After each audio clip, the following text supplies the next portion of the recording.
Morning, Elsie. Can you please say something to me? Ah, I can't wait for this meeting to finish. Good morning, after all. Yeah, Yeah, I was that's the checking only my something sound. I can say. Eh? You see, I'm trying to check my sound because yesterday, like, Mm, I had no sound when I mm, was on the Wi-Fi, and then Kengoku, I had to switch and hotspot from my phone, and then there was sound. But I contacted IT, but they mm. still haven't like assigned anyone to assist me. But I can hear you now. I hope I hear everything. You are on a hotspot You, now. I'm using the Wi-Fi. Or Yeah, your private Wi-Fi. anyway, but then if I lose sound, then I will hotspot. Oh, okay. All right. Yeah, sure. Yeah.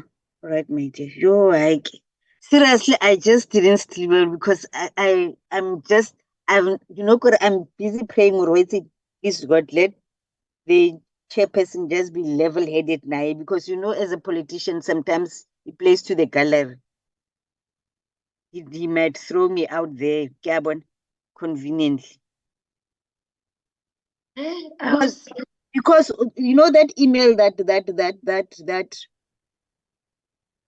Ntwena sent. Yabona, he copied it to his caucus, right? That email mm, he sent about this is unfair. That's what he had emailed me when I said to him, please, I'm pleading with you, communicate with the chairperson. That's you calling me. Yebo. Are you checking or is it deliberate?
Sound check, 1, 2, 3. We can hear you. Can hear you, sir. Thanks. Thank you, thank you.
Tebogo, Buhle, good morning.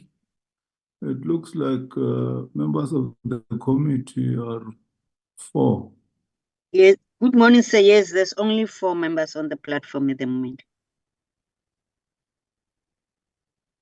Okay, let's hope others will join in the next minute. Thanks, sir.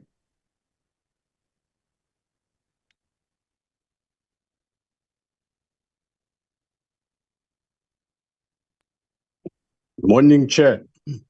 Sorry Recording about in yesterday. progress. Morning, Sorry about morning. yes- Yeah, sorry about yesterday.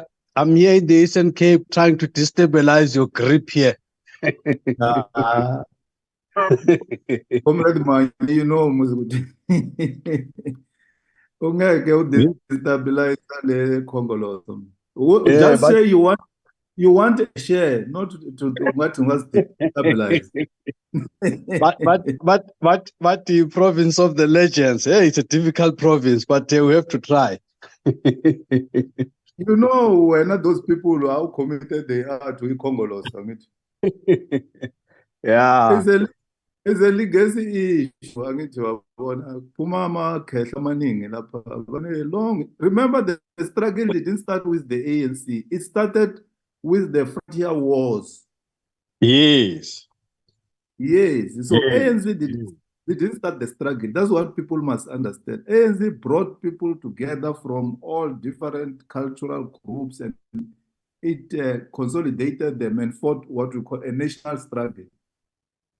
But labantu base-Eastern Cape baqale nge-frontier wars when the Boers were encroaching inland to take their land. Yes.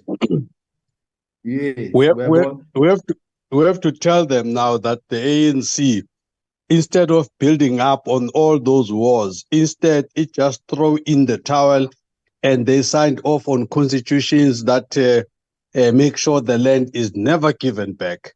So we have to tell them this, that the ANC actually sold out the fights of our forebears. Oh. We're starting now. Tomorrow, We're starting another conversation now. tomorrow you didn't vote on the land issue. That is not true. Mzoti, Tebogo, What means good morning again, sir? I think we do have a quorum now. okay. All right. Just, Thanks, sir. okay. Let me get my camera, everything. You are welcome, honorable members of the Standing Committee Finance, and welcome National Treasury, our support staff, media, everybody in attendance. The meeting is officially open. The purpose of today's meeting is to get a response from Dr. George on the bill that he has submitted, the responsible spending bill. Are there apologies? There's an apology from Mr. Maswale. He's traveling, so. Okay, apology of Mr. Maswale, noted. I see Dr. George is raising. Yes, Chair. Just Wendy Alexander and Ashwin Sarupan are battling to connect. They will do so at the first opportunity, but they are battling. They will be joining shortly. So that's for apologies for now. I also just wanted to raise a question about the agenda. I have the agenda and there's a sequence, but it ends off with one of the industry or sector participants, and then it seems to end there. Now, I gave input. So there was Kosatu gave a presentation. I responded to it. Treasury was not on at the last meeting. So obviously they couldn't say anything and I could not respond. They are doing that today. So Kosatu spoke it, I've responded. The Treasury is going to give inputs today, and then I'm going to respond. I note that Kosatu then comes on for comment as well after that. So I'm just wanting to know exactly what this process is, because as far as I understand it, as the sponsor of the bill, then I mean, people can speak as long as they like about whatever they like.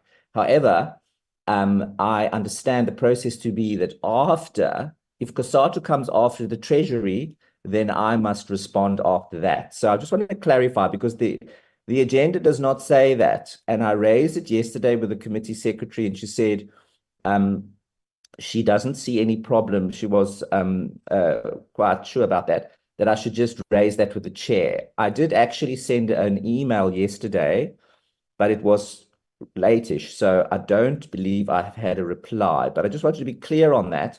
My understanding is that after COSATU, if they're going to respond to the Treasury or to myself again, then I will respond as well. Thank you, Chair.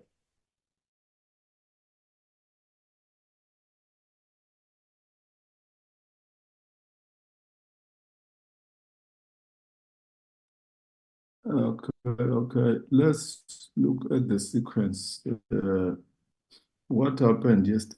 The agenda of yesterday was Treasury responding, deliberations by the committee, and then after the committee, it was stakeholders.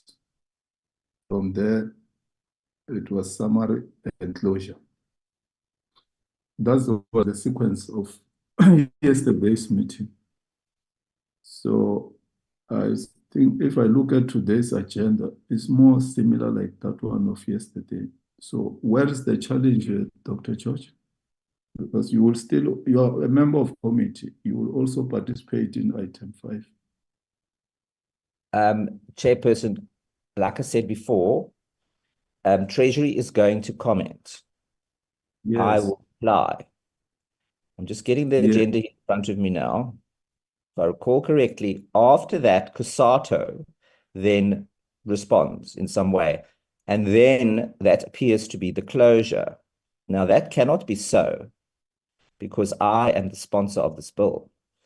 And therefore, we cannot have that player having the last say on my bill, because I have the last say on my bill.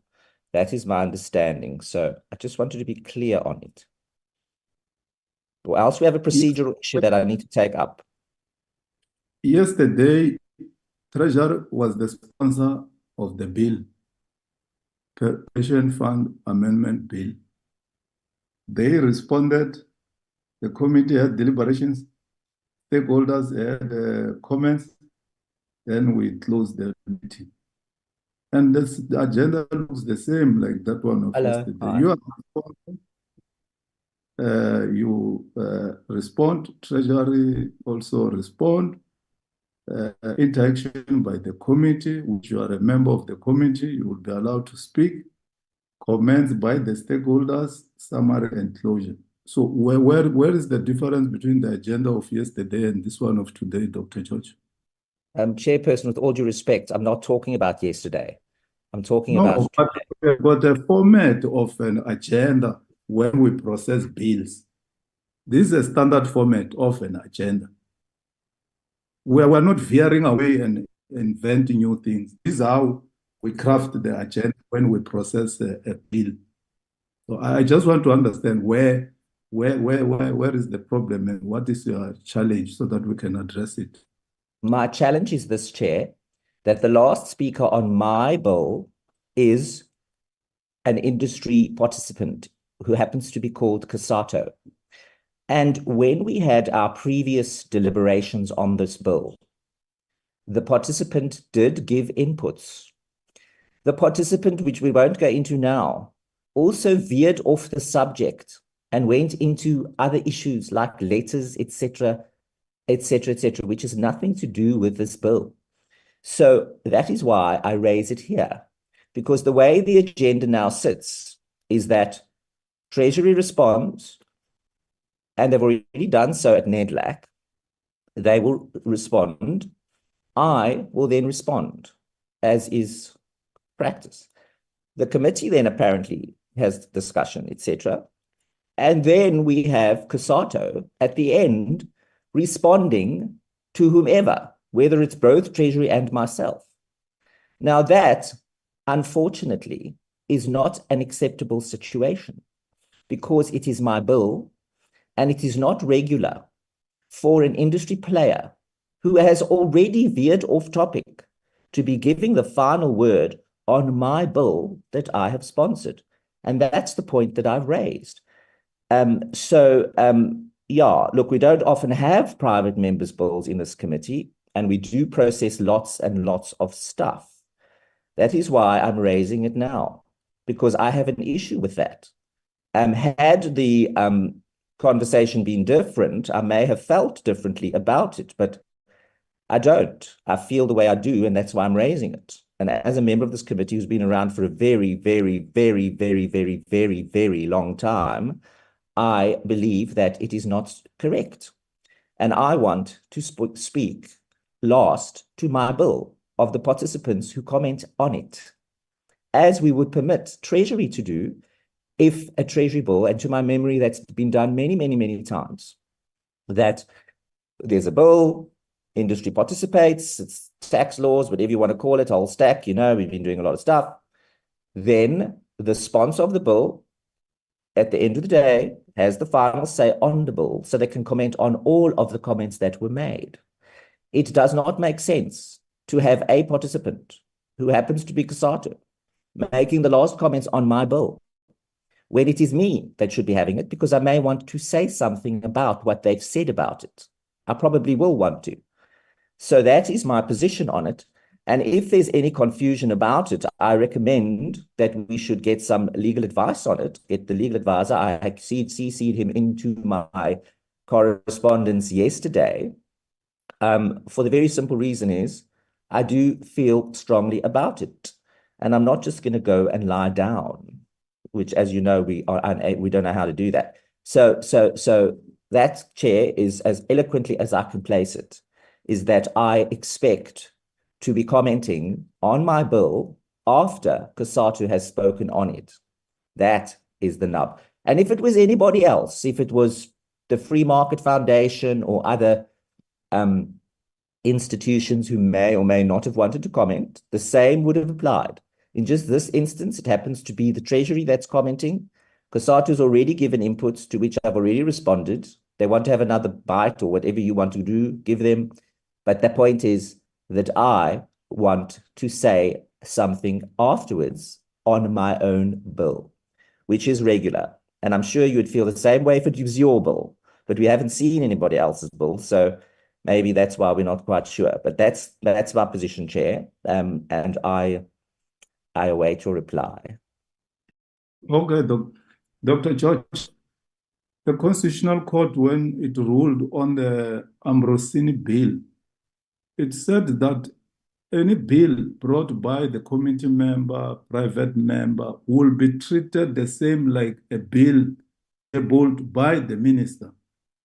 Yes, you have tabled this bill before the speaker who has referred it to us, and your bill must be treated like any other bill. So this is a private member's bill.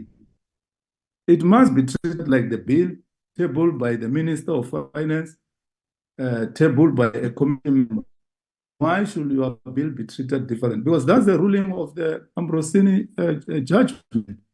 So it doesn't matter that it is a private member's bill, but we must follow the process as prescribed by Parliament. We are not going to prejudice you in any way. We'll treat this bill like we treat any other bill. We are not going to take any shortcut. We'll make sure that we follow all processes to the letter. But the judgment say any bill, private members' bill, committee bill tabled by the minister, deputy minister, must follow the same procedure. So why should we not follow the procedure like we do with bills that are coming from the Minister of Finance? Why should there be an exception with this one? It's your bill. You sponsored the bill, but now the bill is before the committee. But now it's like the bill is before the committee and you want rules to be conducted differently. Why should a bill not be treated like any other bill coming from the minister? Chair, I'm not asking it to be different at all. I'm just saying that the agenda does not indicate that I have the opportunity to speak after COSATU has spoken. And in the process, Yesterday, you didn't speak yesterday. It doesn't matter what happened yesterday. The point is this. No.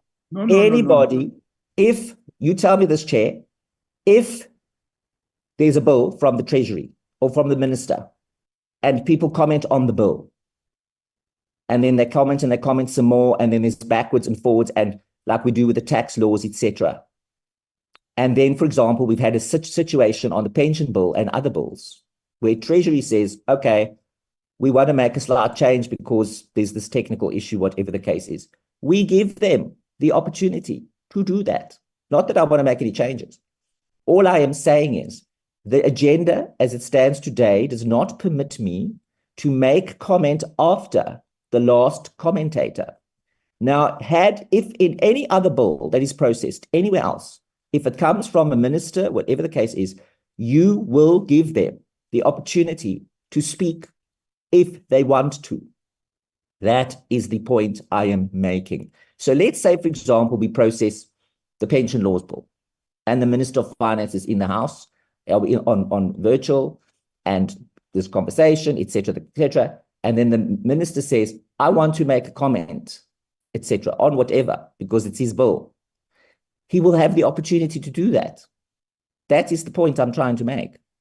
So when I raised it, and I wondered why it became such a big issue, because the reason why I raised it is because Cosatu made an election speech at my at the last committee meeting, which, I mean, if they want to, I mean, look, I can't control what people say. In fact, we have freedom of speech in our country.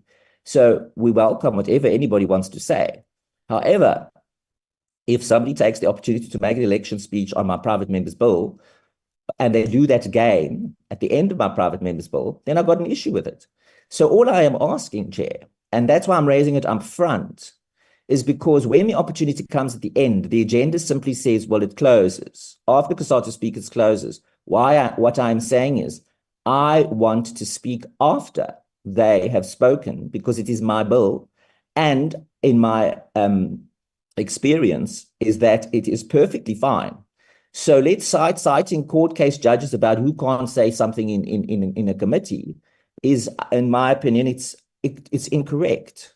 And if you are not sure, Chair, then we need to get legal opinion. I don't know if the legal advisor is on. I CC'd him onto my mail this morning, and I did not get any reply yet. Obviously, everybody's very busy. That's all I'm saying. Because if I guess then if it's your prerogative, Chair, if I'm then asking, I want to say something before the end of this meeting after Cosatu has spoken on my bill. That is what I want to do. If you are saying no, then we will have to just see what we'll have to do about it, because I will take advice. But that is why I'm raising it. So it's crystal clear as to what I'm asking. So I'm not waiting right until the end when, I think we're doing oral questions this afternoon. So it's 3:00. So I don't want to wait until the end of the meeting and then raise an issue that then who knows where it goes. That's why I rather would communicate up front, like I did yesterday. I communicated up front with the committee chair and said, I would like to make sure that the agenda, in my opinion, is correct, that I can comment on my own bill after the people have given inputs to it.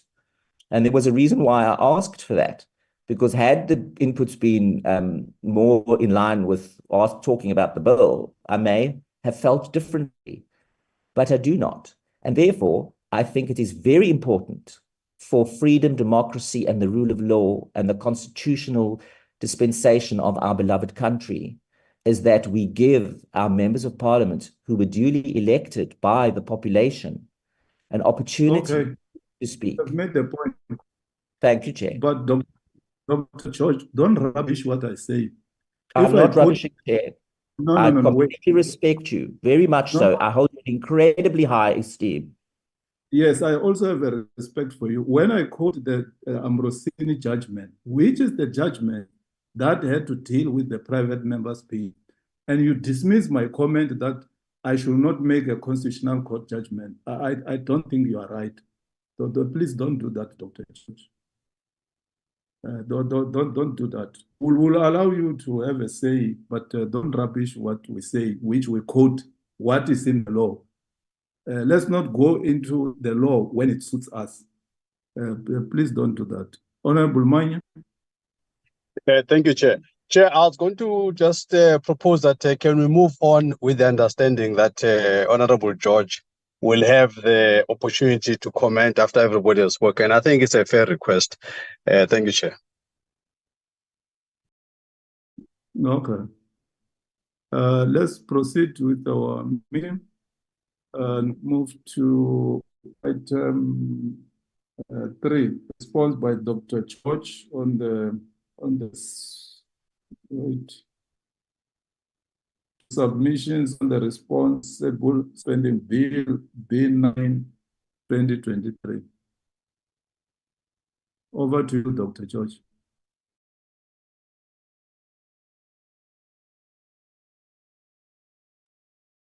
Chairperson, is Treasury not going to want to make a verbal inputs to what I've said, or do you just want me to respond? According to the agenda that I have, well, it's you first. Response by Dr. George Stroke Research Unit to submissions on responsible spending bill B9 2023. Then 4, response and or input by National Treasury. So we start. Well, thank you very much, Chair, then. If that's the case, I would have preferred that the Treasury would then give some kind of input so that everybody would be able to have the opportunity to have a deeper understanding of what Treasury has to say. But anyway, let me then just kick off for response to Treasury. I'm not sure who is here from Treasury, but anyway, the most fundamental thing is that, as I said previously, the bill that I have here is very different to the bill that was presented by Honorable Hill Lewis, because what I was doing is to say, obviously, in South Africa, we have a limited amount of resources in the fisc, and therefore it is very important that government should have an anchor, and that anchor should be tethered. So in other words, that anchor should be tethered onto GDP growth. And I've set out exactly how we envisage that to be. We also have had comments on the fact that it is tethered also to the size and the price of the public sector wage bill. Now, my understanding from Treasury's input, and I do actually, unless I read it incorrectly, and that's why I thought presentation would be very useful, is if I read it correctly, is that I see Treasury to be quite supportive of my bill. Supportive in the sense that we need to have anchors. So it is vitally important that when, for example, the budget is put together, etc., as they currently do, and that's my understanding also from their inputs, is that they obviously make an estimation of what the revenue of the country is going to be. So in other words, what tax revenue is going to come in, what the climate is going to be in terms of GDP growth, and then they can make a projection.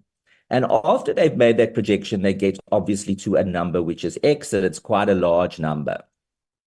They then obviously go and take the expenditures and say, right, they don't do zero-based budgeting, but they obviously do have a process where they say, right, what does each department require? What is the equitable share that needs to go to the provinces, etc., etc.? What debt needs to be repaid? Now, obviously, we know the debt is R1 billion a day, right?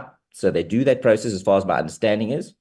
And then when they do the difference between the two, X and Y, so X being revenue, Y being expenditure, they get to Z, and that is the deficit. Now, of course, way back when in 2008, when I came to Parliament, the debt was 27% of GDP. It's now crept up to about 77%. Also, the deficit I mean, we were in surplus for a little while, which was pleasing to see. But of course, for whatever reason, we ended up now in a reasonably large deficit. I think it's 4.9 if I remember correctly. So Treasury then does all that and says, right, this is the size of the deficit. How are we going to then obviously borrow? We're going to borrow to fund it, or they will have a look and say, well, we're going to have to cut back, or we have to fit the cloth, or fit the expenditure into the size of the cloth. So that, from Treasury's input, is my understanding of how the process works. Then my understanding also is that the fiscal anchor, that they do in fact have a fiscal anchor, but I am not sure what that fiscal anchor actually is.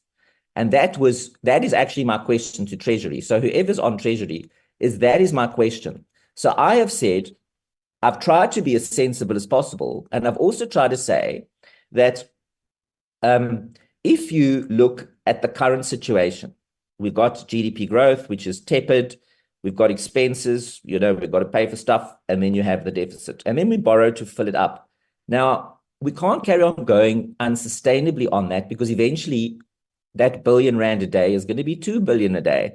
And we can't afford that kind of stuff. So it's like any household. So, I mean, obviously you all understand that, so I won't carry on with that. I know that we do have lots to do. So that is what I have proposed, that the anchor is tethered to what GDP growth we get. So we get X GDP growth, and in that case, you therefore want to achieve a primary surplus. You would like to do that. If growth is different, then you're going to have a different scenario, and then your spending is going to be different. Now, as I said before, I did tether it on to the public sector wage bill, but you can in fact tether it on to other expenses. That is also possible, but we haven't had a broad discussion on that, because my bill was supposed to be a conversation in that vein. And as I said, I was very happy to adjust the ratios if necessary. So what I didn't, so anyway, so like I say, from the inputs in a nutshell from Treasury, is they have said that and as I say in my reading, is that it was very positive in that we do need to have fiscal sustainability. We do need to have a country that is capable of paying its bills, etc. We all want that. But they haven't been clear to me what the actual fiscal anchor is that they use. So I think that's the nub. So given you've asked me to comment, I've commented in a broad sweep, because I think we all understand what I'm trying to do. And I think Treasury gets fully as well what I'm trying to say. So my takeaway from Treasury's input is that they're generally supportive of a rule. They're not necessarily supportive of this particular rule. And then they are not particularly clear, unless I missed it, in what that anchor is that they use. And to me, that's interesting, because that is the input that I would like to have. Because, as I said before, I mean, you know where this bill is going to go. But I am most likely to be returned. And then I do intend to continue to find that fiscal anchor that works for us as a unique country. So that is my objective. And that's what I'm seeking. But I didn't get that from Treasury, unless I missed it. So if anybody is from Treasury, maybe they can respond then on whether I've understood properly what they've said. As I said, in very broad sweeps, we are listened to by a public who expect us to do our job as diligently as possible. So I don't want to go into the weeds of technical detail that, I will battle to understand myself. So we don't want to go into that. What I think we want to do rather is to talk in a way that is understandable. And I think it is very much understandable to the people who are interested in what we are doing here today. That understandability is that there's money coming in, there's money that is spent, there's a gap, and the gap happens to be a deficit. like a household overdraft, for example. And then we need to fill it some way. We need to borrow money. We can't ignore it. We've got to borrow money, we've got to pay it back. And then that household, which is our country, needs to say, right, we're going to have some rules here. We're going to have a budget, and then we're going to stick to it. And if one of us loses a job and now we've got less money coming in, for example, or something, or we got a big expense, how are we going to actually make sure this household does not go bankrupt or run out of money for food or services, etc.? So that's really exactly what we're doing here, just on a macro scale with very long numbers, telephone numbers or old telephone numbers. So that's all I have to say, Chair, on the matter. I appreciate the inputs from Treasury. Our Treasury is working under really difficult circumstances. I mean, when I think about it, I think that is a very hard job. And under the circumstances, they are really doing our country very proud.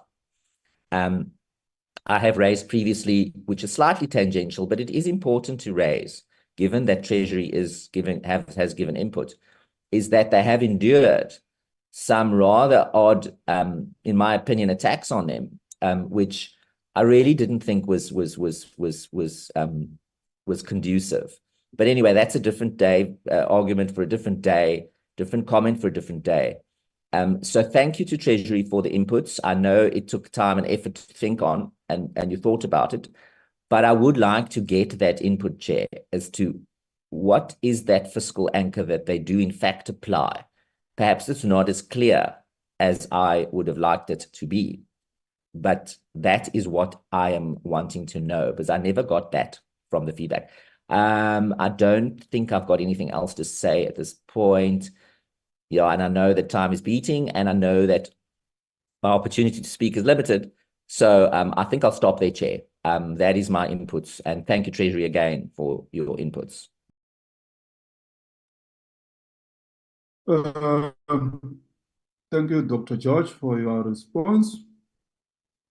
Let's proceed to item 4. Response by National Treasury. Over to you, National Treasury.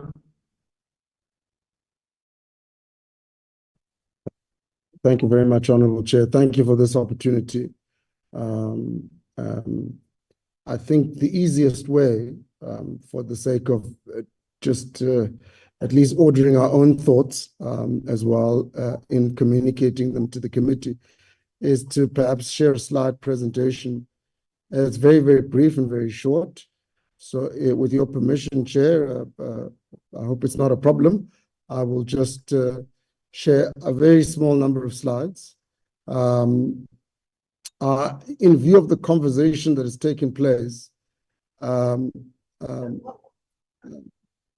late last night and also this morning, and listening to the thoughts, I thought it might be better to just go straight to the key points. So I'm going to kind of skip or move past certain slides and go to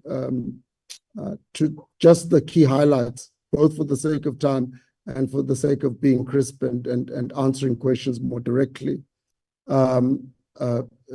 So the order that is presented here is not exactly the same as what was sent, but that's only because we're trying to get to the point of things and perhaps save some time and give the committee more time for discussion, if the committee wants to do so.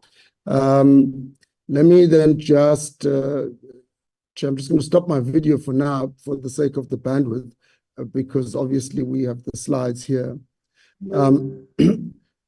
As indicated, the National Treasury acknowledges and welcomes the effort and intent behind the bill. Indeed, the 2024 budget fiscal strategy targets a lower level of debt than we are seeing today, within the context of a growth enhancement strategy, which I'll touch on later.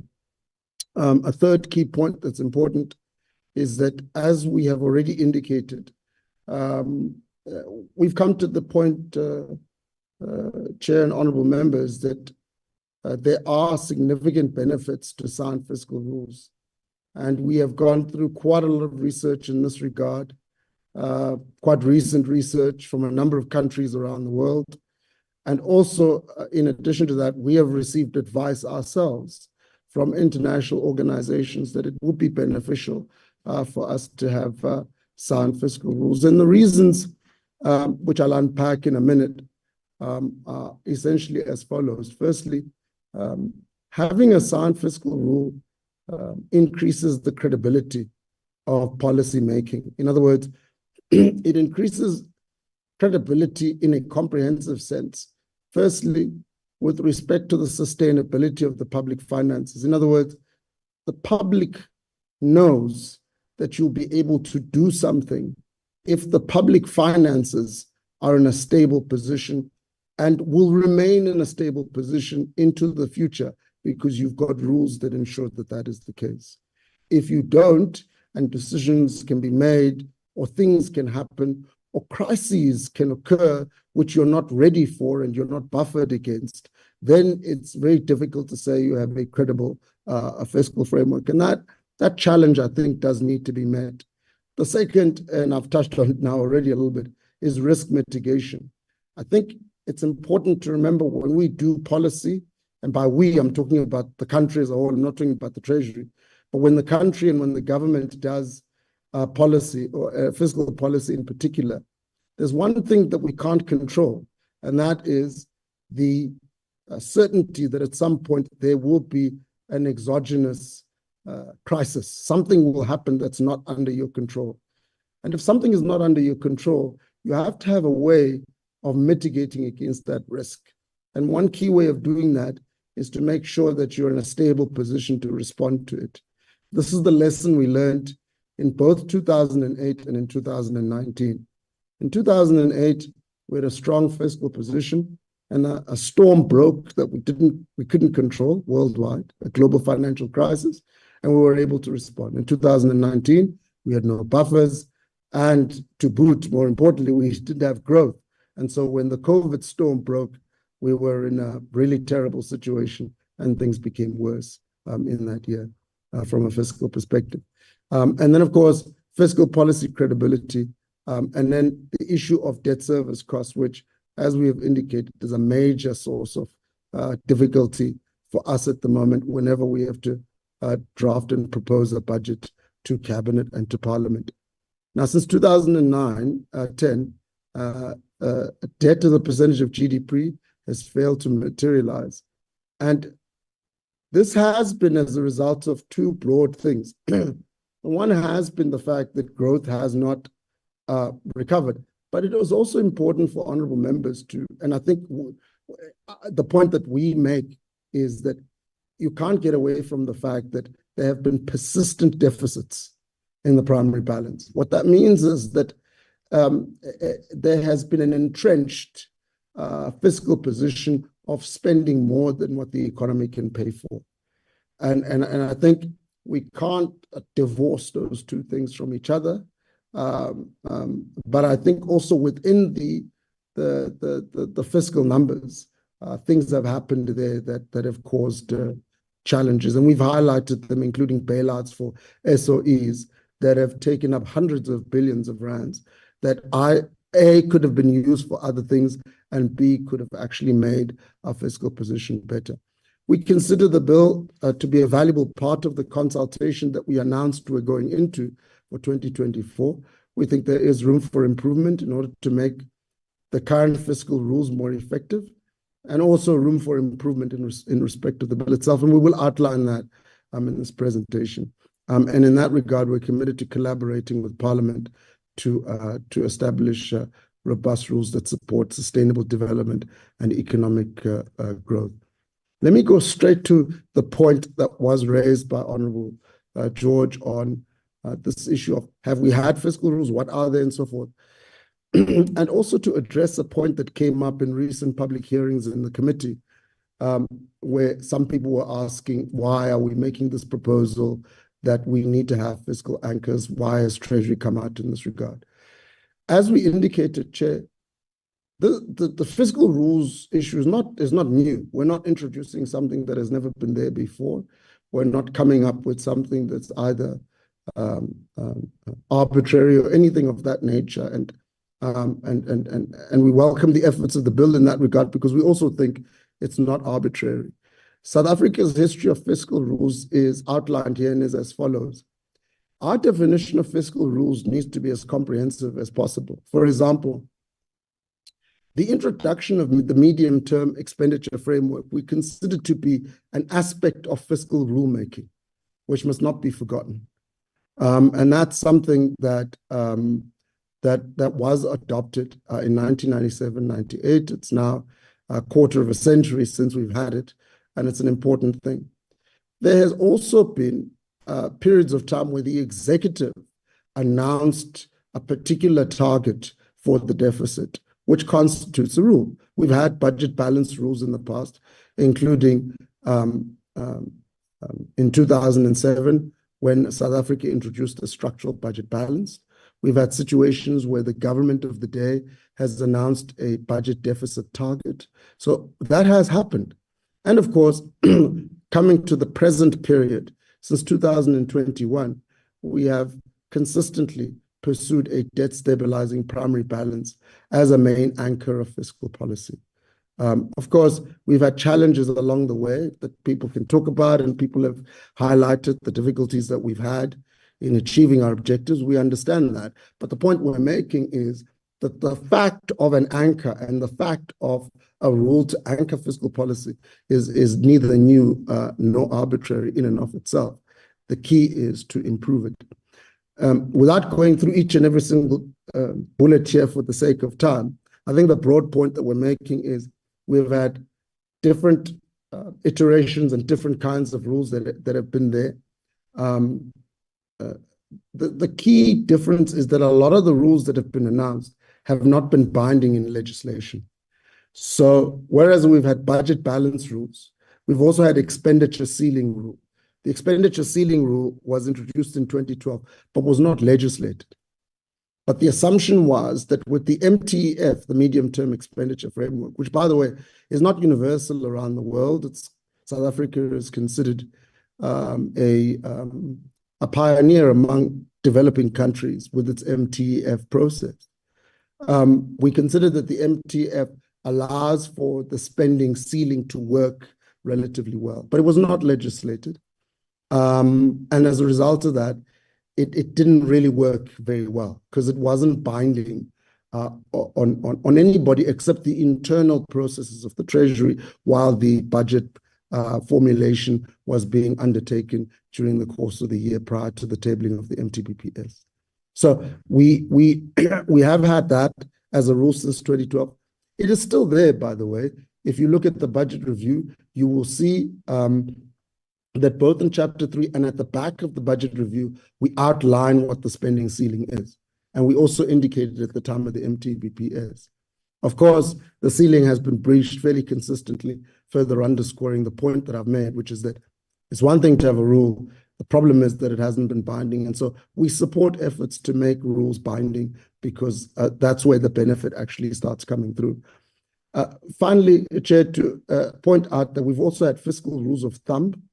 And what that basically means is a sort of guideline for government in a general sense, including departments and the executive, guidelines, including in the 2015 MTBPS, where we introduced the guideline for debt sustainability. Again, not legislated, so it didn't go through Parliament, but it was an attempt by the Treasury to assist the executive in its fiscal policy decision-making. And of course, there's various other decisions that have been made along the way.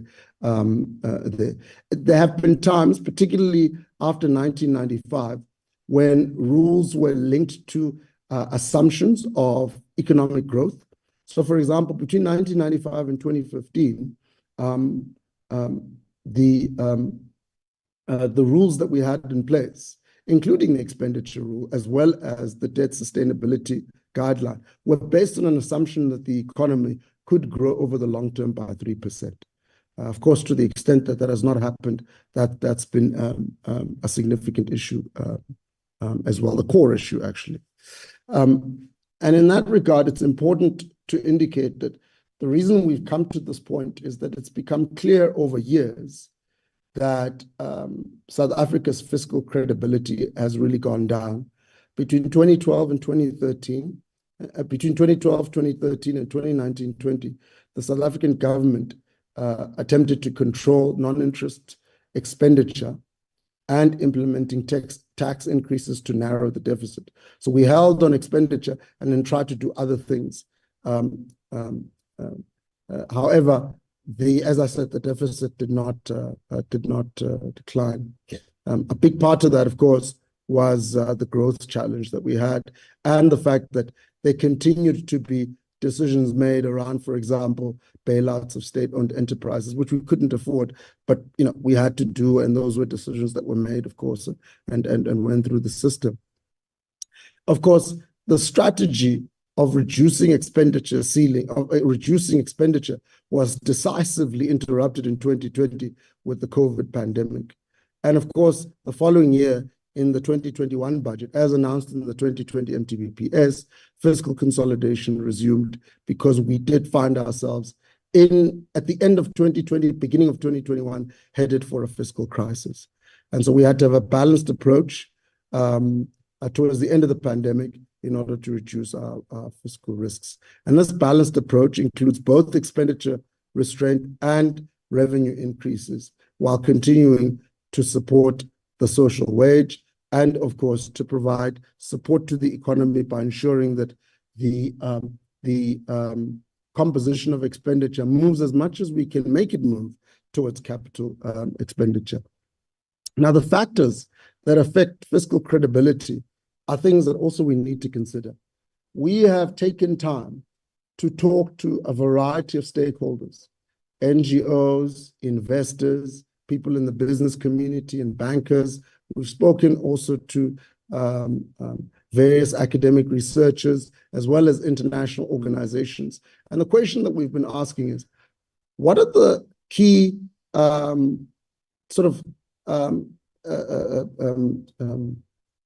technical factors, if you like, that have affected the credibility of South Africa, that's caused investors to, in some cases, withdraw or to be nervous about investing and so forth. And we've summarized these technical factors into 4 things, which various analysts, both domestically and around the world, tend to look at. The first, and as indicated, the most important in our view, is real GDP growth. So for sure, the fact that South Africa's GDP growth has declined over time is really a serious problem. And in recent times, of course, we had a recovery after COVID, but it was a recovery, as you can see, from a very low base.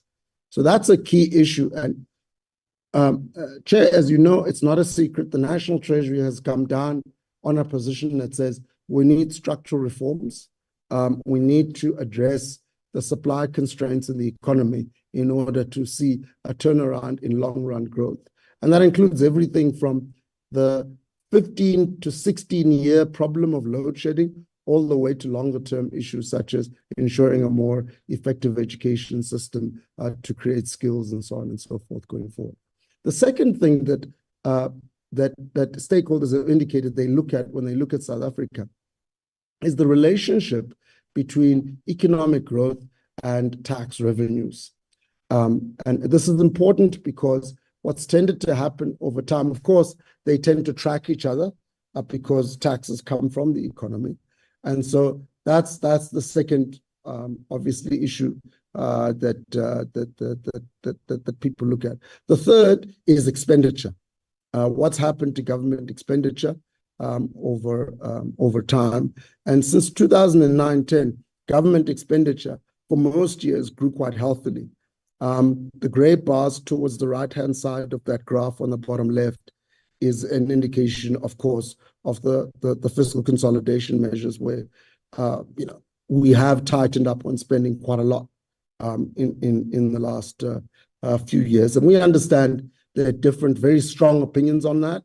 We're not blind to that, but that's just an illustration of what people look at. And then the final thing that people look at is the primary budget balance. What is the difference between the budget balance and the primary budget balance?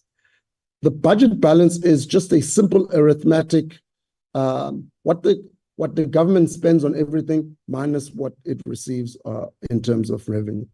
The primary balance excludes debt service costs. In other words, it's a measure of the balance excluding the interest that is sometimes affected by exogenous factors.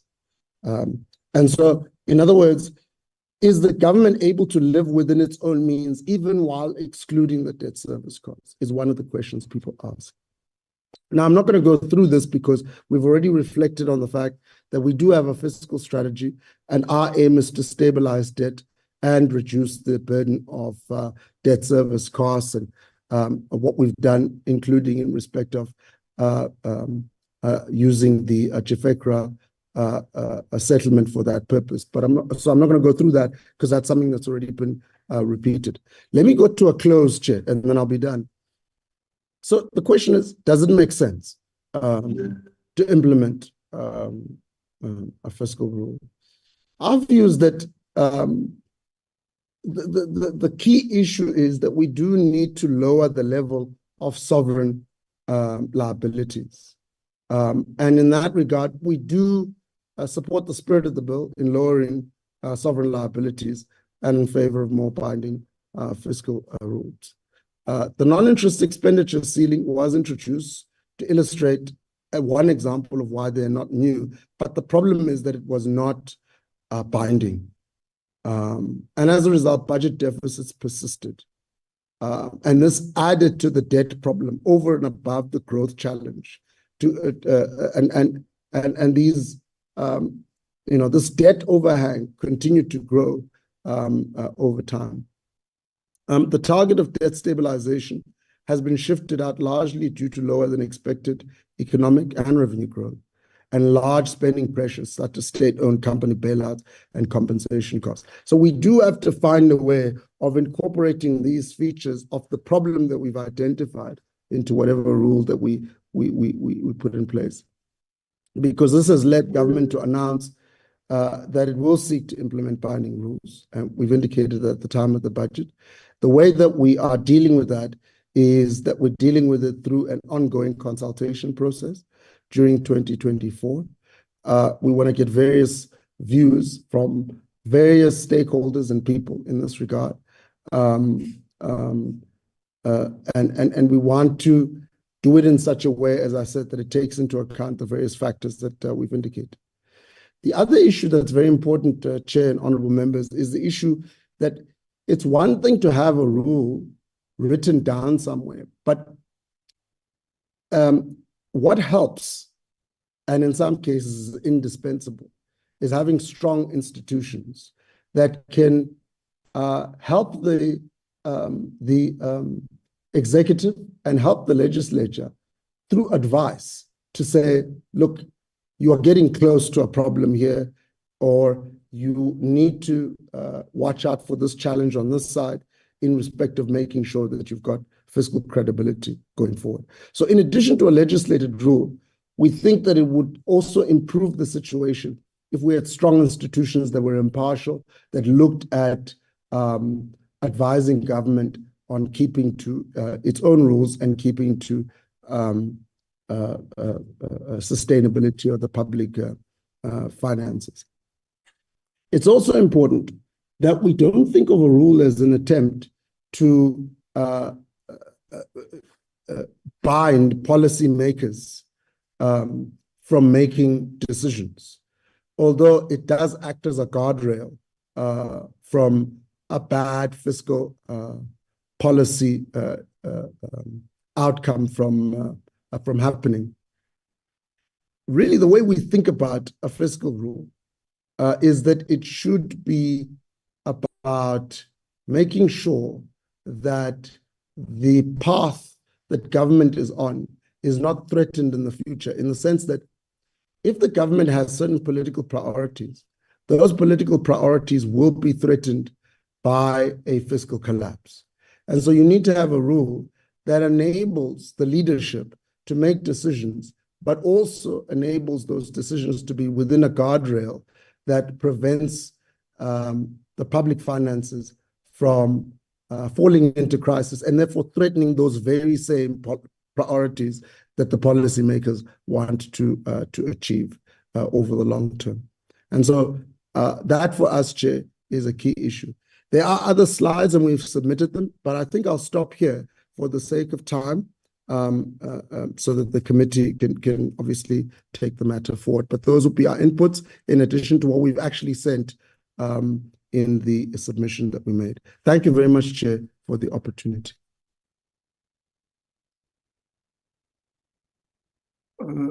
Thank you, Mr. Stishi and your colleagues for the response.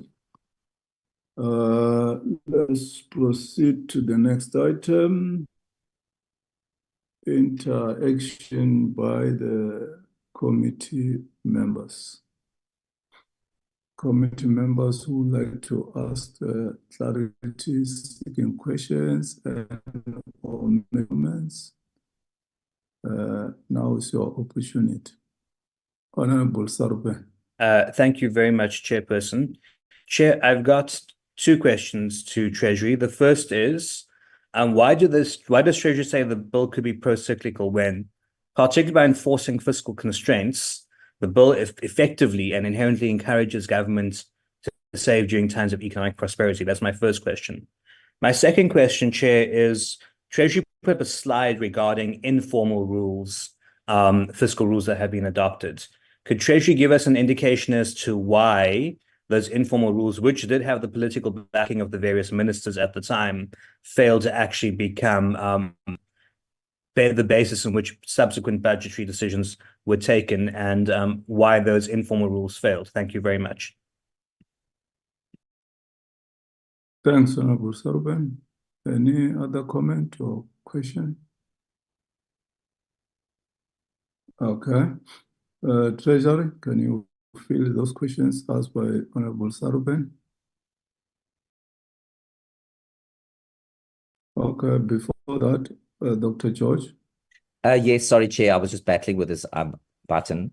On slide 7 of their inputs, it was also mentioned the state-owned enterprises. What I want to know is Treasury actually suggesting, I mean, obviously, you know, there's various issues about this bill, but in the event that we went and then did this bill, are they suggesting that we would modify the bill to allow for bailouts and funding of state-owned enterprises? Because that's on slide 7, as they say, is they incorporate measures addressing growth reforms and to strengthen state-owned company bailouts within the comprehensive reforms outlined in the bill. So I just want to be clear on that, Chair. Other than that, thank you. Thanks, Dr. George. Okay. Back to Treasury. And you respond to those questions. Okay, thank you very much, Chair. So on the issue, sorry, let me just get this right. Sorry, thanks.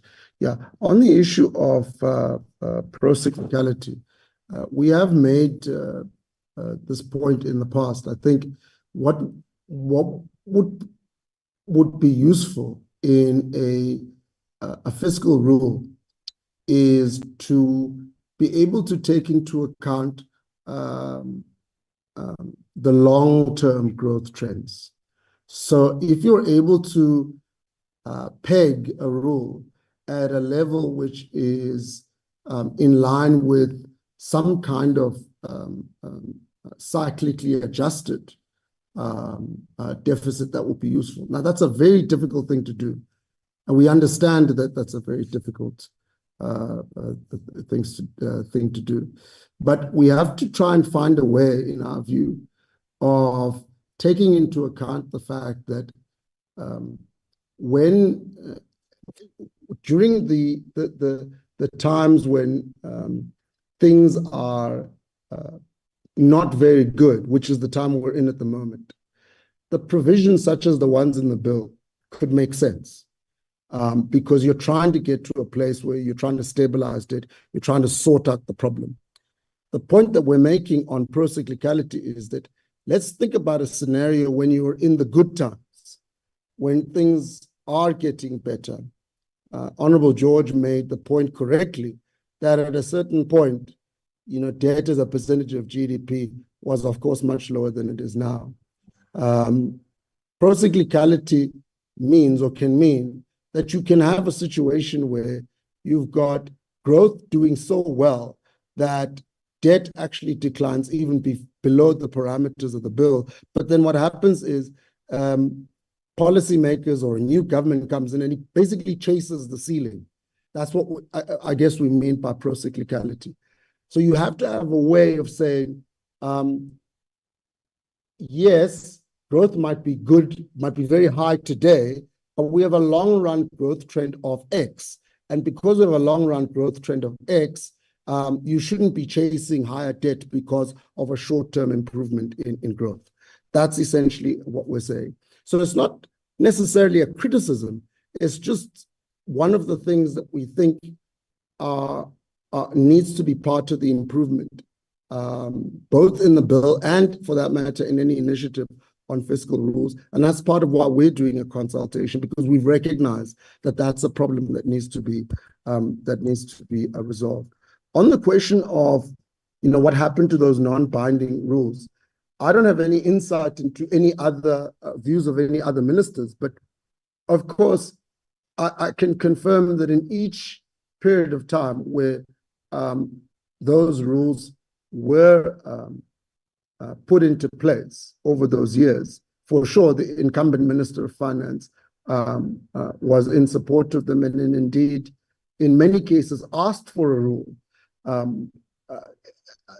Back in 2009, 2010, following the outbreak of the global financial crisis, there was a parliamentary committee, and we're still looking for all the details, where there was an indication by some members that they would like some work on some rules, given what that crisis was doing to the fiscal balances that, of course, had been strong for a period of time before that. So I think, I don't have insights on any others, but for sure, ministers of finance, certainly during that time and all the way through, were in support of that. And the current Minister of Finance certainly has indicated that we have to have an aspiration for this. I think with respect to the question by Honorable George, perhaps I don't know if that is I'm trying to see the reading there. What we said, we've got a slide that indicates that our attempts to stabilize debt was shifted out. And one of the reasons why we couldn't stabilize debt was spending pressures such as state-owned company bailouts. So maybe that other statement, Honorable George, is not necessarily well written, but I guess the point that we're making is that on the one hand, you need a proper framework for dealing with state-owned enterprises that say that they require assistance.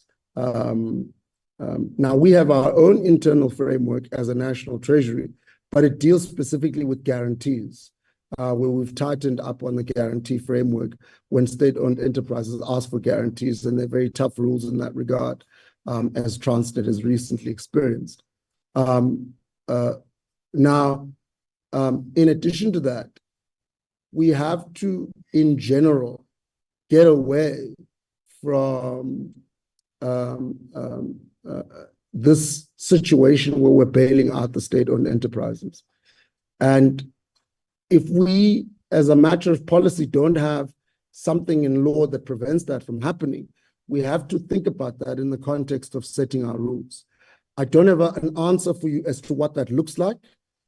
That's part of our discussions and consultations, but we have to have a way of dealing with this unless, on the other side, the government, for example, introduces some law or requirement that says you cannot come for a bailout. To the extent that that does not exist, we have to take that into account into our rulemaking there. I don't know what that is exactly, but that's part of what we're working on. Thank you, Honorable Chair. Thank you. Let me find out from you before you step down. We have constantly raised the issue of debt management. Do you have an updated debt management strategy? Remember, on several occasions in the past, when we adopted the report of the on fiscal framework, we spoke about a quarterly meeting where Treasury was supposed to address standing committee finance on debt management. Is there anything in writing on the debt management strategy that you can share with us? And now you can send that through the secretariat and distribute to members. Yeah, thanks. Thank you, Honorable Chair.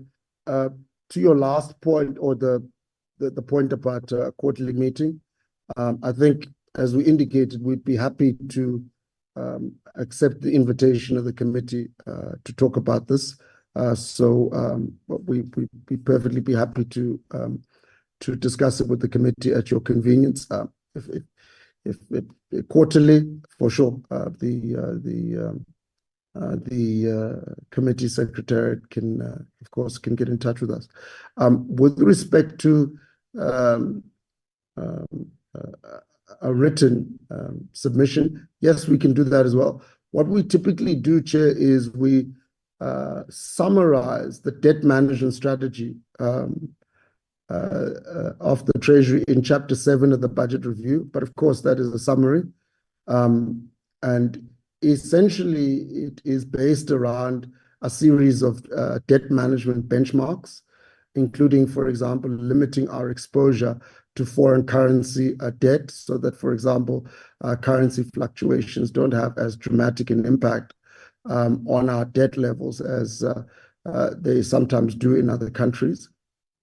And we also have benchmarks in terms of the short-term debt versus long-dated debt that we issue.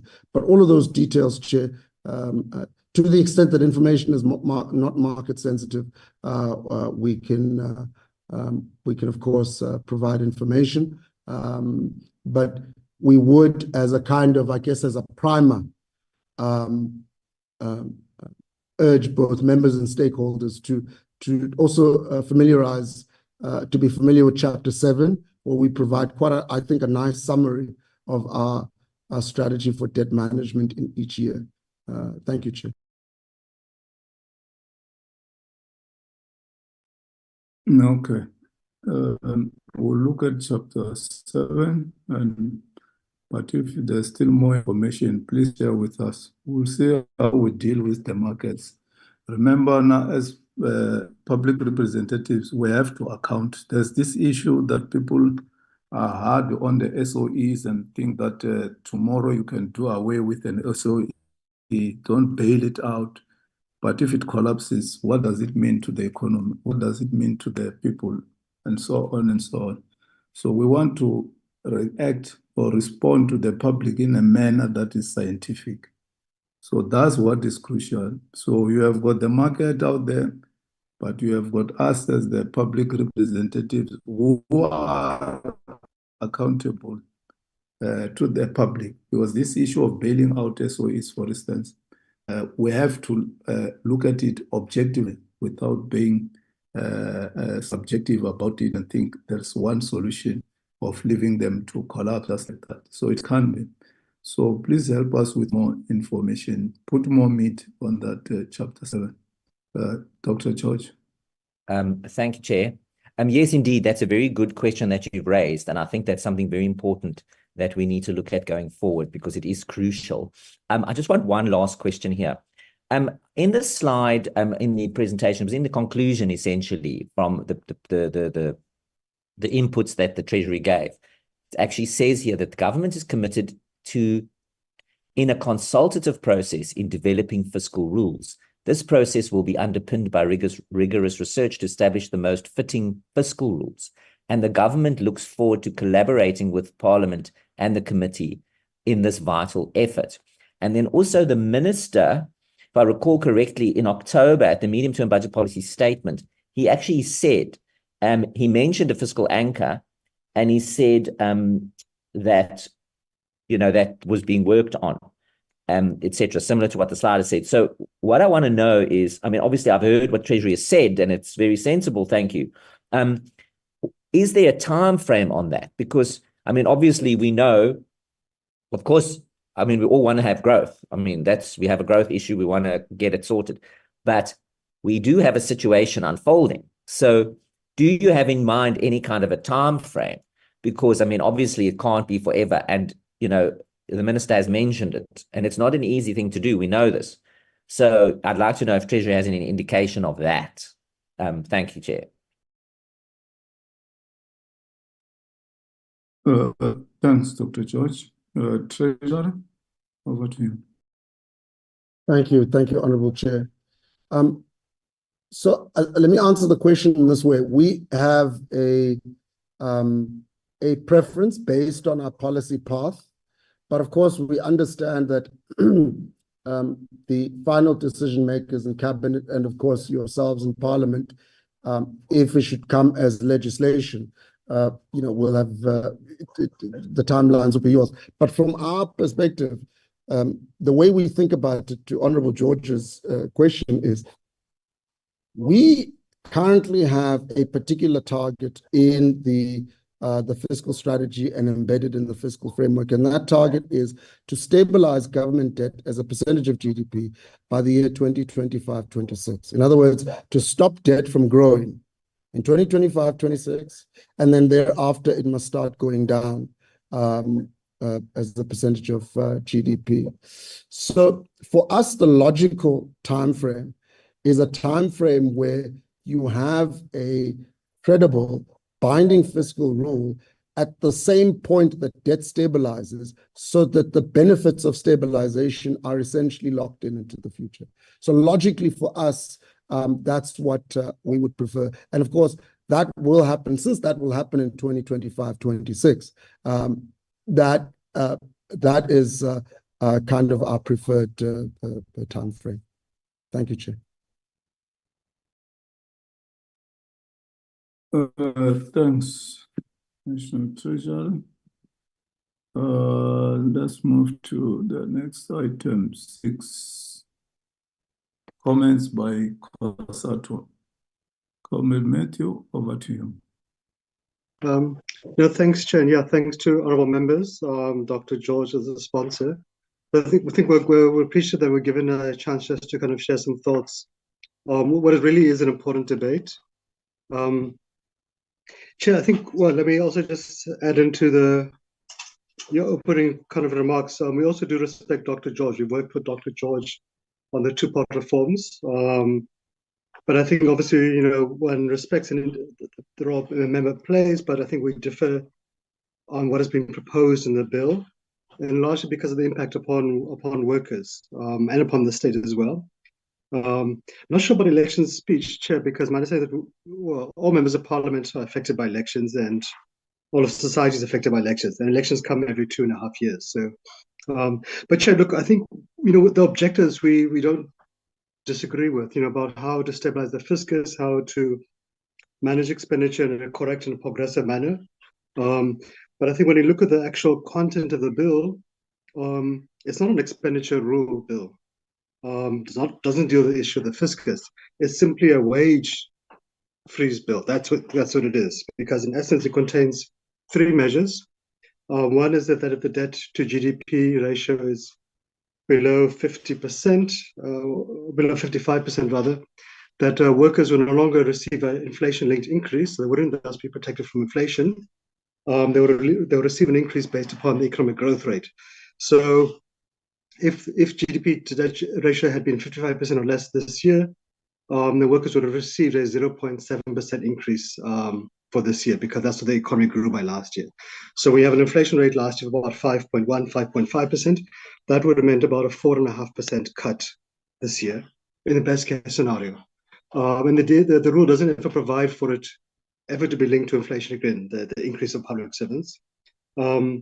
If it had been the middle road option of 55 to 60%, then there'd been a wage freeze, which again, with inflation of 5.1%, give or take, would mean a 5.1% real terms cut. And of course, where we are, and I think where Treasury is predicting will be for the next, up to 2030 and beyond, so beyond the lifespan of the 4 years provided for in this bill, a cut of, what is it, I think it was at 5%. And again, when you add a 5% inflation rate, in other words, in real terms, nurses and teachers, police officers, etc., cleaners, security guards, would receive a 10% real terms cut for 4 years and possibly beyond. Because the bill doesn't speak about expenditures, it's simply about expenditure on the wage bill. Yes, Honorable George did say no, it's only for those who are not covered by OSD, but not all public servants are covered by OSD. Not even all skilled professionals are covered by OSD. So teachers, for example, are not covered by it. Teachers in rural areas, yes, are covered by it. But are we saying a teacher in Soweto or Khayelitsha isn't affected by inflation and thus doesn't deserve protection from inflation? I'm not sure. OSD covers skilled professionals like doctors, for example, because it's very difficult to attract and retain them because they get paid far better in the private sector or overseas. But we're saying that public servants like a cleaner who gets paid very little, to be honest, shouldn't be protected from inflation. I'm not sure the logic to that. Then, Chair, we're afraid of what is the consequential impact if we say we're going to cut public service wages, we're going to freeze them, etc. So one is that we will see a brain drain. That's a given. We've been battling with a brain drain for many, many years. And we can see an increase. And we can see many other more industrialized, far wealthier countries, whether it's Dubai, whether it's Australia, or New Zealand, or Canada, etc., aggressively recruiting public servants in South Africa. You have a state in Australia putting adverts on SABC radio for police officers to go to Australia. We're seeing a significant brain drain. The state is not implicated, and the state spends a huge amount of money, Chairperson, subsidizing universities. We're producing quality doctors, and yet literally within a day of them completing community service on the next flight to London. So we can squeeze public servants to our heart's delight. We can pickpocket nurses. It's fine. I mean, that's low-hanging fruit, but there's a consequence, and we'll never catch up with it. We should be saying, how do we retain these skills? It's also a bit of a political kick, whipping boy to say public servants' wage bill is the cause of our crisis. It's not the cause of our crisis by any measure. So one, people say, well, the wage bill is bloated. It's far better than the private sector. That's because, one, the private sector pays a slave wage often. The private sector employs 900,000 farm workers. The state doesn't. The private sector employs 900,000 domestic workers. The state doesn't.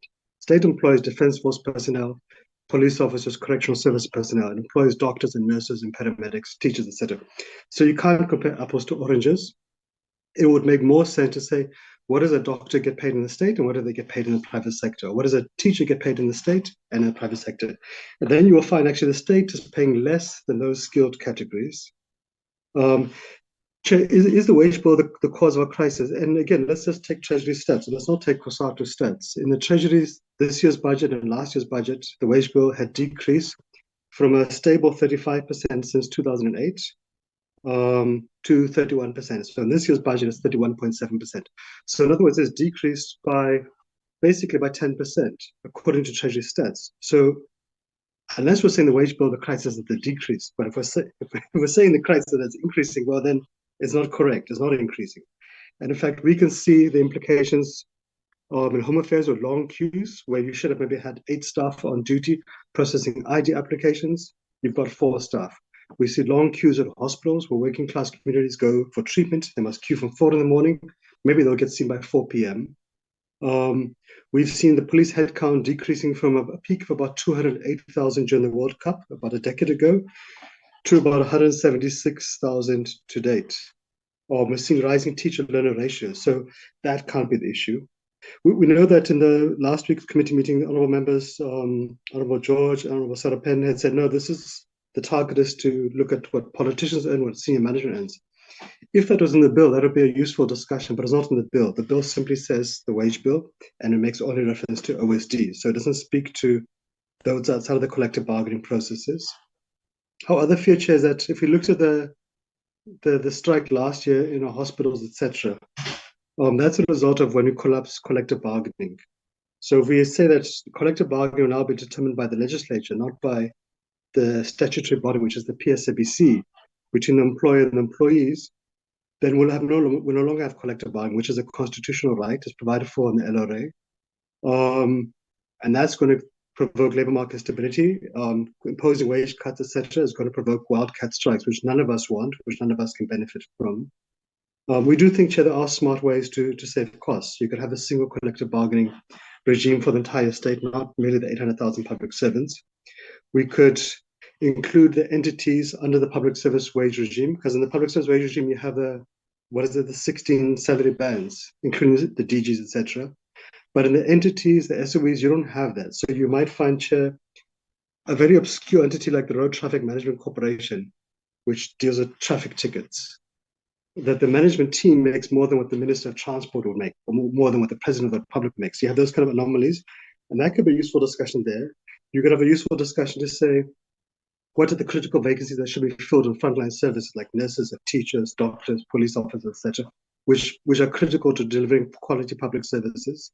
You could say, let's reduce over time the amount of senior management posts. Let's consolidate departments and entities, municipalities, over a reasonable time frame, where through natural attrition, you could reduce senior management posts. You could reintroduce the multi-year wage agreements, etc. So there's a variety of progressive interventions which could be put in place, which protects low-income earners like cleaners or nurses, protects public services, but does save the fiscus money.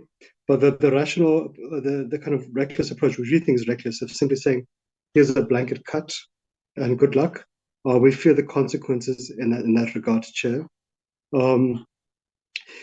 Chair, also, we must also say that we do need a discussion about the wage gap.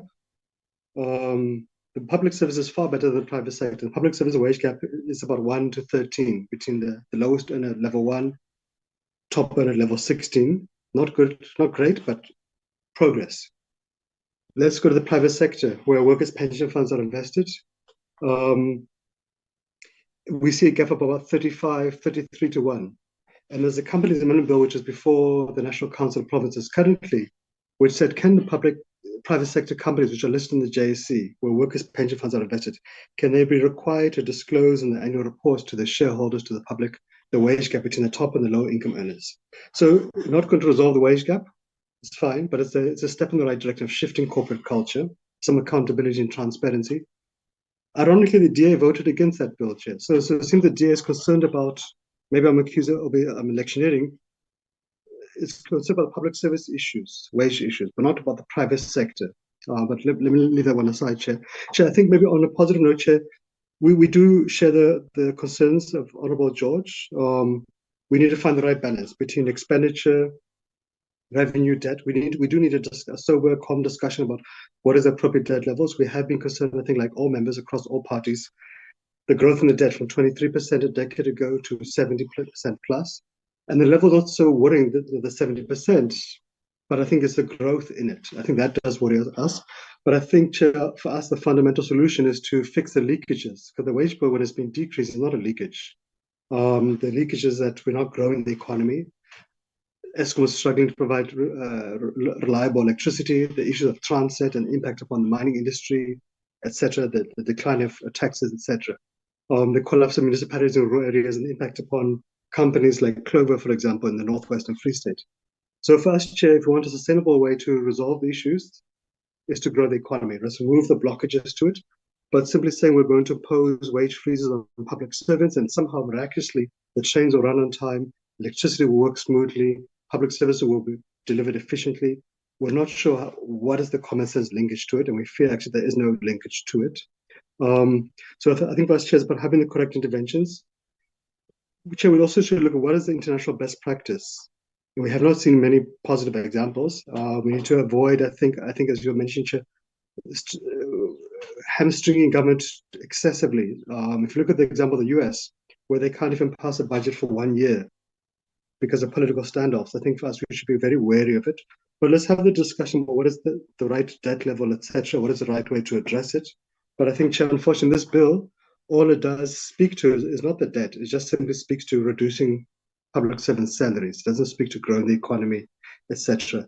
We do fear, Chair, that one looks at the United States, Europe, China, Russia, Brazil, when they've gone through a very fragile economic stage, whether there's a recession or just tepid economic growth, So they've stimulated the economy and it's worked positively for them, whether it's the US under Obama, Biden, etc., Europe, and so forth, China. The approach in this bill is to say that the economy is struggling, it's stumbling, let's cut expenditure. And what is going to be the result is that there'll be less money in the economy, and that's going to slow down economic growth, etc. We think we need to get the right balance. We're not saying we must print money, we're not saying we must allow debt to get out of control, but let's find the right, correct, balanced approach. But I think, unfortunately, this bill doesn't provide it, Chair. I think maybe lastly, Chair, sorry to take so long. What in essence why we can't support this bill as COSATU is that we're saying we're in a crisis as a country in terms of the fiscus. It's a revenue crisis. It's not an expenditure crisis. It's because of declining tax revenue from the slowing economy, etc. But our solution is an expenditure cut, as opposed to finding ways to grow the revenue, to invest in SARS, to increase tax compliance from 64 to 70%, for example. And Chair, what we're saying lastly is that basically we have mismanaged the state, we have mismanaged entities and local government, we've mismanaged the economy, but we're going to give that bill to the public servants, to the nurses and doctors who we cheered on during COVID when we're sitting safely at home and when they were putting life at risk, taking care of the nation. I think for us that's a very worrying message, and I think that's why we just feel the bill is not fixable, but the debate about the right debt level, that's a debate we should have as space allows. Obviously, you won't have much space, 8 weeks before an election. I think, Chair, maybe let's just say, I don't know, Chair, one doesn't want to interfere in the program of the committee because obviously that's outside of our pay grade, etc. I'm not sure if the Parliamentary Budget Office has had research on it, but one would have been curious to hear their views. But yeah, I think, again, let me stop there, Chair, and thanks very much for giving us space and for indulging us in a very long input, Chair. Thanks very much. Thanks, Comrade Matthew, for your input. Dr. George, can we summarize and close? Yes, thank you very much, Chair, and I really appreciate the opportunity. I wanted to say thank you very much to Treasury and to COSATU for taking the time and the effort to think about it, which they have clearly done, and I think that is the key point. So yes, Mr. Parks did mention that we do work well together, and we have, and we will continue to do that. We don't always agree on things, as it would be in a robust democracy such as ours. I do want to say, well, specifically on Treasury, thanks for that last input in terms of framing it, because I mean, I think we all agreed. I mean, we're all agreeing on something. The fact that we need to make sure that we don't run out of money and that we can pay for all the things that we need to pay for in the most sensible way. So I think that's the most basic agreement we have. How we get there obviously needs to have, as the Minister has said, consultation, discussion, etc. But I think it's constructive that we're moving in the right direction. So that is good. And on COSATU, I do think that COSATU is misunderstanding my bill.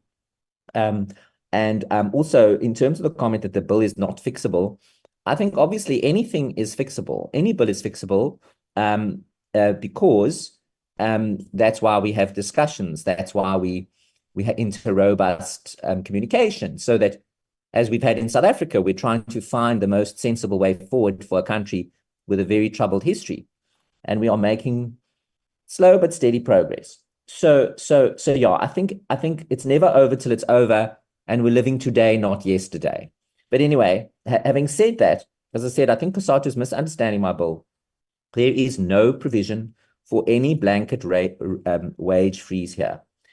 We have raised this thing, and it's in every single, if you go look at my alternative budget over the forever, you will see that we have said over and over again that we want to instill fiscal discipline and have clear rules, right? I've said that already. We want to make sure that it is the people in the public sector who are in the millionaire manager classes that are not generating the benefit to the public that they should. They are earning too much and they're not producing enough or anything. That's the issue that we have with the public sector wage bill. when we talk about the teachers and the nurses and the doctors and the cleaners and the administration staff at the counters in Home Affairs and everywhere, we have said it over and over again. We believe that this is the group of public sector workers who require protection, and they are not earning enough. So we've never said that the people providing the services, the nurses that were in the hospitals and are in the hospitals, and the doctors and the teachers educating our children, that is never, ever something we've ever said. But that gets put into our mouths. And we're not sure why that happens, because we've never said that. What we have said is that there is a sector in the public sector that's a problem. And it's expensive and it's not adding value and it needs to be looked at. And so that's the point that we've made. Also, COSATU has said that it is concerned about the wage gap in the private sector, but it has not actually gone into anything about the public sector, the wage gap there. Now, it is true. I agree with Mr. Parks that, if you look at somebody who's a cleaner, that their salary is low. It's difficult. We have cost of living crisis. It's hard.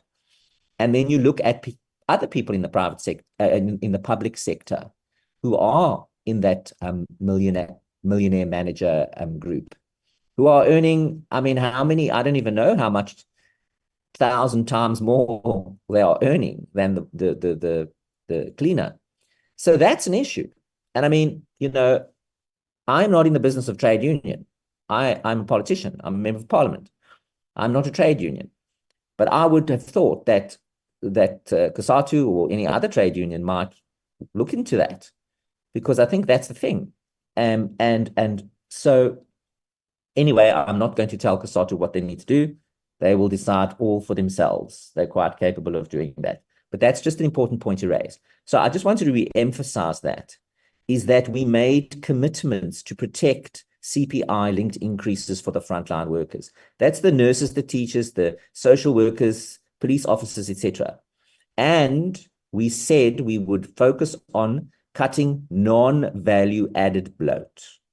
Now, maybe I could have used more diplomatic language, but I think that sometimes it's just better to just be straightforward, because then we all understand what we're talking about.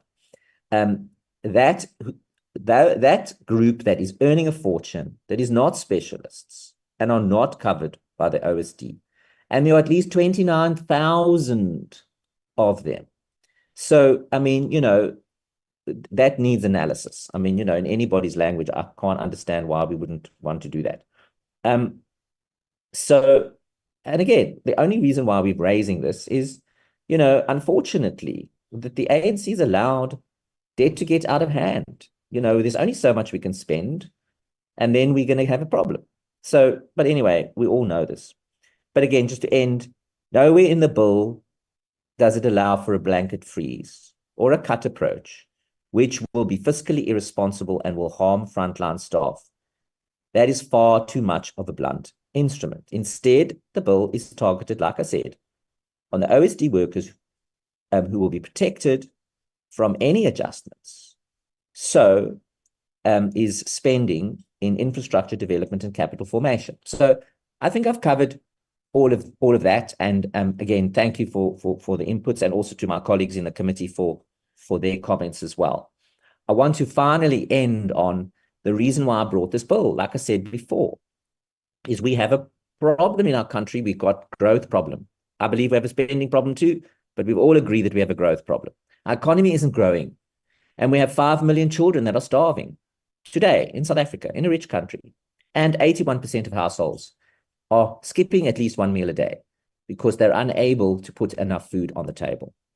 And that animates me, and I'm sure it animates every other one of my colleagues in Parliament and everybody else in the country too, because nobody wants to see a situation like that. Nobody wants to see any little child unable to get enough food and unable to learn. And it's not okay. It's really not acceptable. And it's up to us who are elected by the people to fix that problem. But I am sure that we all are animated by that, is that we do not want to see that happening in this country or anywhere else in the world, but let's start at home. So that is the vital thing. So thank you, Chairperson. I appreciate also the opportunity that I was able to say my final words on my bill, and I will then end on that. Thank you very much. Okay, thanks very much, Dr. George, for your comments.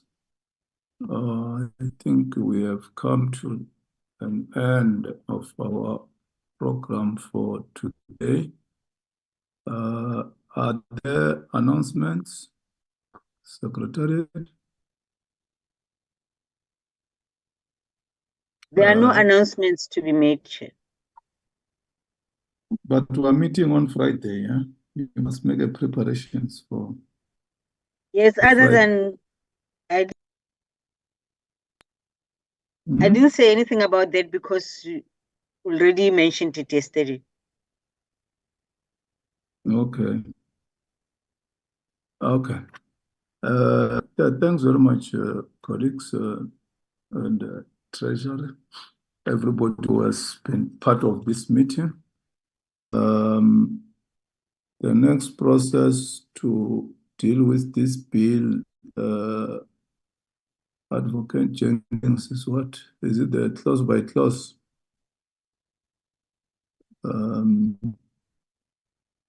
So that we're clear moving forward. Now that the bill, there has been public hearings, who got the response. I think the next process, is it the motion of desirability or is it clause by clause? Is Dr. Advocate Jenkins here or Secretariat? Advocate Van der Merwe is on the line, but it will be close by close, but Advocate Van der Merwe will clarify further. She's on the line. Thank Hello, you, Chair. Charmaine. Yes, good morning, Chairperson. Good morning to the members. Yes, the next step in this process is for the committee now to consider the desirability of the bill. So the committee will look whether the policy that the bill is putting forward is acceptable, or is not acceptable, is desirable, is something that the committee wants or does not want. And then once the committee has made that decision, if the decision is that the bill is not desirable, the committee will adopt a report that indicates that the bill was found to be not desirable, and that will then be the final step for this bill in this committee. That report will go to the Assembly, will be tabled in the Assembly. If the committee finds that the bill is in fact acceptable and that the committee does want to proceed on it, the committee can then proceed clause by clause through the bill, consider whether there should be any amendments, and in general deliberate on the bill as a normal process, similar to when an executive bill is introduced. So, Chair, those are the two possibilities. But the next step, the immediate next step, is then consideration of a motion of desirability on the bill. Thank you, Chair. Okay. Thanks for clarity, Charmaine. We'll look at the parliamentary program. As members know that we are rising on the 28th March next week. But if in case there is space, the Parliament is still allowed to have special sittings even after rising until, is it the 15th? When is it, Jermaine? Because we can come back and process specific business. It will not be normal sittings. But in terms of the electoral rules, once we rise, we can't just be sitting every day. But I heard that in April we'll come back, and somewhere in May we might come once. But it's like until the 15th, I'm not sure. But let's look at that with the legal team and see if there will be space for the committee to move to the next stage of processing this bill. Thanks very much, honorable members. Let's adjourn the meeting until we meet again on Friday to process the pension fund amendment bill. Thanks very much until we meet again. Don't leave the chair. Sure, Comrade Moyo. Thobela. Va kae batho ba Soko? Awa rona rana mo Cape Town. Re emetse bese bjale. Re dula Popone. Ya, di komponeng re makarapa. Ah, makarapa ne batho ba ho dula dikopone le batho ba banna. Matjatji a le basadi ba dula Le dikopone. basadi. Hape ke le karapa. 50-50 le yona man.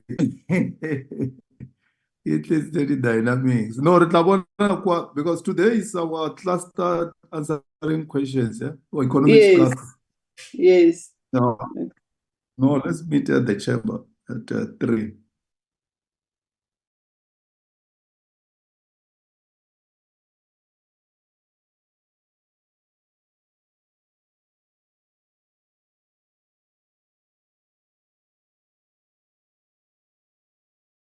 Recording stopped.